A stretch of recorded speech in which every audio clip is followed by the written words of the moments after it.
प्रधानमंत्री के दशहरा भाषण की। प्रधानमंत्री ने दशहरे पर के मौके पर कल दिल्ली में द्वारका में रामलीला समिति के कार्यक्रम में जाकर के शिरकत की और वहां उन्होंने लगभग आधा घंटा बात की। प्रधानमंत्री ने भगवान राम को याद करते हुए, भगवान राम के भव्य मंदिर जो बन रहा है उसकी बात करते हुए ये कहा कि जब ये तुलसीदास जी महाराज ने भी लिखा है रामचरितमानस में कि जब भगवान राम अयोध्या आने वाले थे उस वक्त सारे काम शुभ हो रहे थे, सब बढ़िया बढ़िया हो रहा था। और आज आप देखिए जब भगवान राम का भव्य मंदिर बन रहा है तो भी हमारे देश में सब कुछ मंगल हो रहा है। उन्होंने कहा आप देश की 5वीं अर्थव्यवस्था बन गए हैं, हम चंद्रयान को चांद पर उतार पाए हैं। इसके अलावा भारत ने महिलाओं को उनका हक देने के लिए नारी शक्ति बंधन अधिनियम, महिला आरक्षण का जो बिल है उसको कानून बना दिया है। तो उनका कि आज भी भारत में माहौल वैसा ही है। और या अब आप बस प्रतीक्षा कीजिए जनवरी महीने में जब प्राण प्रतिष्ठा हो जाएगी भगवान राम की और अयोध्या में भव्य राम मंदिर बनेगा। उसके बाद प्रधानमंत्री ने यह भी कहा कि लेकिन आज दशहरे पर ये सब तो बहुत अच्छा हो रहा है, लेकिन जातिवाद की सोच और क्षेत्रवाद की सोच इसका भी दहन करना पड़ेगा। तो सीधे सीधे लोगों ने इसको आज के दौर की पॉलिटिक्स से जोड़ा, राजनीति से जोड़ा कि प्रधानमंत्री ने क्या विपक्ष के ऊपर यह हमला बोला है, जातिवादी सोच का, क्षेत्रवादी सोच का आरोप लगाया है और किनके लिए कहा है। बात करेंगे इस पर। पहले प्रधानमंत्री के भाषण का वो हिस्सा सुनिए। रावण का दहन बस एक पुतले का दहन न हो, ये दहन हो हर उस विकृति का जिसके कारण समाज का आपसी सौहार्द बिगड़ता है। ये दहन हो उन शक्तियों का जो जातिवाद और क्षेत्रवाद के नाम पर मां भारती को बांटने का प्रयास करती है। ये दहन हो उन विचार का जिसमें भारत का विकास नहीं, स्वार्थ की सिद्धि निहित है। विजयादशमी का पर्व सिर्फ रावण पर राम की विजय का पर्व नहीं, राष्ट्र की हर बुराई पर राष्ट्रभक्ति की विजय का पर्व बनना चाहिए। चुनाव के माहौल में विपक्ष ने खासतौर पर राहुल गांधी ने, कांग्रेस पार्टी ने ओबीसी के बहाने जाति जनगणना की बात छेड़ रखी है। जब प्रधानमंत्री कहते हैं कि जातिवाद की बात करने वालों को, क्षेत्रवाद की बात करने वालों को या सोच रखने वालों को भी इनके प्रति भी आप लोग अपने मन में रखिए कि इस विचार का दहन होना है, तो बात तो सीधी राजनीति की है। और निश्चित रूप से, लेकिन आप देखिए प्रधानमंत्री में मेल है दो चीज़ों का, एक राजनेता का और एक समाज सुधारक का। वो जब राजनीति की बात करते हैं तो शुद्ध केवल राजनीति तक सीमित नहीं रहते, वो समाज सुधार पर भी उनका नज़र रहता है और समाज की शक्ति को जगाने पर भी, वो चाहे गवर्नेंस का मुद्दा हो और चाहे चुनाव का मुद्दा हो या कोई और मुद्दा हो। वो जो समाज की शक्ति है, उनको जो हमारी संस्कृति है, सनातन संस्कृति, उसमें समाज की शक्ति को बहुत महत्व दिया गया है। उसमें राज सत्ता से ज़्यादा महत्व जो है वो समाज की सत्ता का है। तो उनको मालूम है कि उसको जगाए बिना देश का कल्याण नहीं हो सकता। देश को हम आगे जहां ले जाना चाहते हैं वहां नहीं पहुंचा सकते। जैसे चल रहा है वैसे चलने देंगे तो हो सकता है जो हम 10 साल में अचीव करना चाहते हैं 100 साल में कर लें, ये संभव है। लेकिन अगर हमको अपनी गति और उसका काम करने का पैमाना जो है वो दोनों बढ़ाना है तो समाज की शक्ति को जोड़ना पड़ेगा। तो वो कह रहे हैं कि अगर आप समाज को बांटेंगे तो अस्थिरता होगी, अशांति होगी। ऐसे माहौल में आप देश का विकास नहीं कर सकते। तो जो समाज को बांटने की बात करते हैं, चाहे वो जाति में बांटने की बात करते हो, चाहे क्षेत्र के आधार पर बांटने की बात करते हैं। अब ये इत्तेफाक की बात है कि जो विपक्षी गठबंधन है वो इन दोनों की बात कर रहा है, तो उसको लगता है हमारे ऊपर ही है। लेकिन अगर आपको लगता है कि ये गलत है तो आपको छोड़ देना चाहिए। तो जाति के आधार पर बांट रहे हो या क्षेत्र के आधार पर, आपका निजी स्वार्थ हो तात्कालिक हो सकता है, लेकिन दीर्घकाल में आप समाज और राष्ट्र दोनों का नुकसान कर रहे हैं।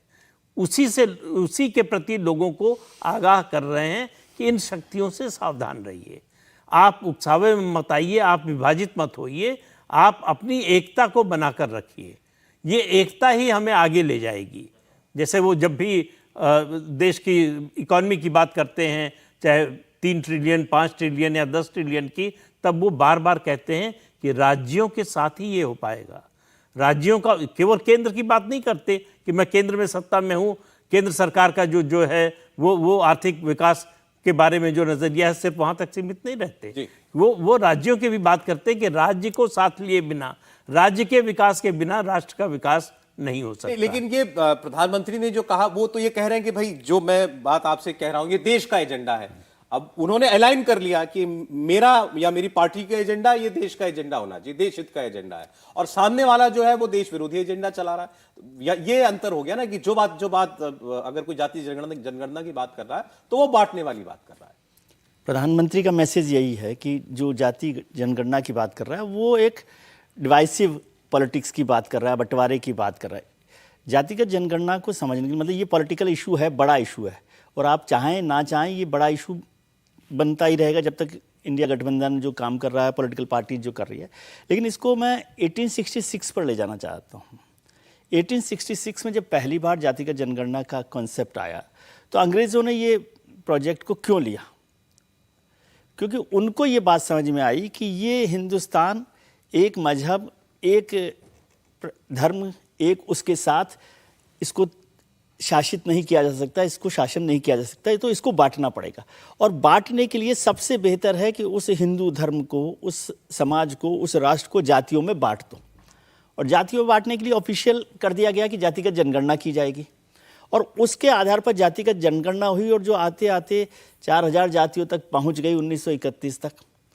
और उसका बड़ा फ़ायदा अंग्रेज़ों ने उठाया, अलग अलग जातियाँ बनाकर।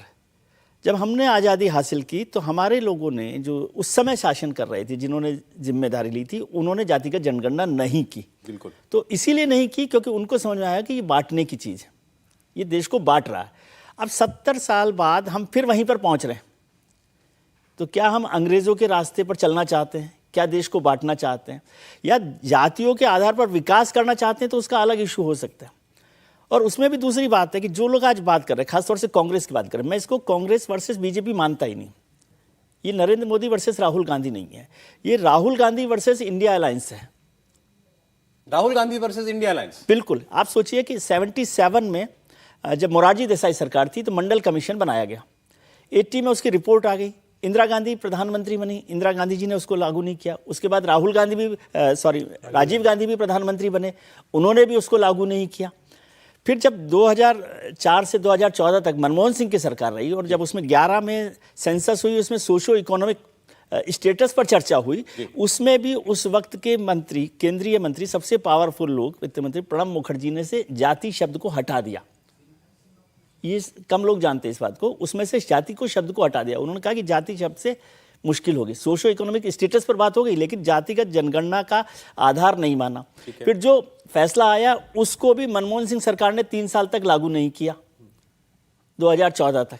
तो इसका मतलब कांग्रेस जो खुद है वो उस पर लागू नहीं कर रही थी। अब क्या हुआ कि नीतीश कुमार जी ने, लालू यादव ने इस मसले को फिर से उठाया, तो राहुल गांधी को लगा कि यदि इसके साथ नहीं चले तो वो उसमें पिछड़ जाएंगे ना।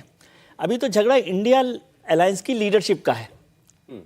हम इसको मोदी वर्सेस राहुल समझते हैं, मोदी वर्सेस राहुल समझता ही नहीं, उस लेवल पे लड़ाई आई नहीं। जातियों की बात करने वाला देश में सबसे बड़ा नेता कौन है? उसकी लड़ाई है। तो इसलिए राहुल गांधी जी को लगा कि ये हुआ। और उसमें एक चीज और जोड़ दूं, जाति नहीं, बिल्कुल सहमत नहीं। देखिए, ये सारी योजना पूरे विपक्ष की, कांग्रेस सहित, बीजेपी जो पिछले 9 साल से, पहले अयोध्या आंदोलन के समय से और पिछले 9 साढ़े 9 साल से खास तौर से हिंदुत्व की छतरी के तहत सब जातियों को इकट्ठा करने की कोशिश कर रही है। विपक्ष को लग रहा है कि हम जीत नहीं सकते इससे, हम इसको तोड़ेंगे तभी जीत सकते। और ये कलेक्टिव कैंपेन है। ये कलेक्टिव कैंपेन है। सबका एजेंडा, मतलब लक्ष्य जो है वो एक ही है कि ये हिंदुत्व की जो छतरी बीजेपी बना रही है उसको तोड़ना है, जातियों में बांटना है। जाति में बटेगा तो धर्म का मुद्दा नहीं चलेगा, फिर वो धर्म की जो छतरी जो है वो बना रही बीजेपी, वो उसमें छेद हो जाएगा, वो टूट जाएंगे, तो फिर जो है हमारे लिए आसान हो जाएगा। क्योंकि विपक्ष में आप देखिए जितने क्षेत्रीय दल हैं ज़्यादातर जातियों की पार्टियां हैं, और बाद में परिवार की पार्टियां हो गई वो अलग बात है, लेकिन उनका आधार जो है वो जातियों का ही है। तो इसलिए जो है उसका लक्ष्य वही है। जी हर्षवर्धन जी। नहीं, मुझे लगता है कि देखिए इसमें थोड़ा सा और इसको देखना चाहिए। ये ठीक बात है जो प्रदीप जी कह रहे हैं, वो कलेक्टिव है हमला, वही कोशिश भी है। लेकिन इसमें जो विजय जी ने कही, एक बात से मैं सहमत हूँ। देखिए राहुल गांधी का संकट ये है कि कोई योजना बना के बहुत लंबा नहीं चल पाते हैं। ये एकदम जिसको कहते हैं धारा के साथ बहने वाली बात है। अब क्या करें, आ गया, खड़े थे वहीं तो वो भी बह चले, तो लोग सोच रहे हैं कि वो भी वही कर रहे हैं। तो राहुल गांधी को पहले तो ऐसे देखना नहीं चाहिए, मैं तो ऐसे नहीं देखता हूं कम से कम। लेकिन इसको जरा आप दूसरे तरफ से देखें तो पहली बार देश में प्रधानमंत्री की कुर्सी पर इतना ताकतवर ओबीसी नेता बैठा हुआ है, और वो नेता हिंदुत्व वाला है। इन लोगों को ये लगता है कि एक ओबीसी बैठा हुआ है जो हमारी सारी जाति की राजनीति को ध्वस्त कर रहा है। इन जो मैं कहता हूं ना कि जो दो शब्द हैं सोशलिज्म और सेकुलरिज्म, इसका कितना फ्रॉड तरीके से इस देश के नेताओं ने इस्तेमाल किया, उसमें यह शामिल है। आप जाति के तौर पर अगर कहते हैं, और मैं तो गिनाता हूं, आप जितने जो पिछड़ी जाति के नाम पर कहते हैं कि राजनीति करनी है, सबसे पहले तो ये कि बिहार की जनगणना आई तो क्या कोई नई बात सामने आई? अगर नई बात सामने आई तो उसके आधार पर क्या नीतीश कुमार और तेजस्वी यादव ने कोई मॉडल दिया? नहीं दिया है। तो पिछड़ी जाति वाले ये देख रहे हैं। हां, ये जरूर किया कि अपना अपना वाला हिस्सा बढ़ाने की कोशिश की, दूसरे लोग कह रहे हैं। फिर भारतीय जनता पार्टी क्या कहती है? वो सिर्फ हिंदुत्व पे ये नहीं कह रहे कि हम हिंदुत्व करते रहेंगे, उसमें किसी एक को कुछ ज्यादा हिस्सा दे देंगे। वो कह रही है कि 89 हमारे सांसद पिछड़ी जाति से आते हैं। 69% अगर हम पूरा कह दें अनुसूचित जाति, जनजाति और ओबीसी, इसका पूरा चंक देखें तो भारतीय जनता पार्टी के सांसद 69% हो जाते हैं। 69%। फिर क्या कह रही है कि स्कीम हम बता रहे हैं, ये नरेंद्र मोदी हैं, हिंदुत्व के साथ जो वो विकास देते हैं जिसमें जाति अपने आप जुड़ी है। तब जब नरेंद्र मोदी कहते हैं तो मुझे वो बोध कथा याद आती है जिसमें गुरुजी ने पहले गुड़ खाना छोड़ा था, तब बच्चे के सिर पर हाथ रखकर कहा कि बेटा मीठा मत खाया करो, दांत खराब हो जाएगा, पेट में कीड़े आ जाएंगे। लेकिन ये वो वाले नेता जब कहते हैं कि जाति जाति चिल्ला रहे हैं, इन्होंने जाति का अवसर मिलने पर ओबीसी जाति के नेता होने के बावजूद, और मैं तो कहता हूं कि भारतीय जनता पार्टी को तो आप कहते हैं कि वो तो विरोधी है, लेकिन उसने तो कल्याण सिंह उमा भारती को नेता बनाया। और महाराष्ट्र, गुजरात, बिहार, झारखंड, छत्तीसगढ़, मध्य प्रदेश, राजस्थान, उत्तर प्रदेश, इन सब में किस जाति का नेता है जो मुख्यमंत्री की कुर्सी पर है? सब के सब पिछड़ी जातियों के नेता रहे। इसका मतलब क्या?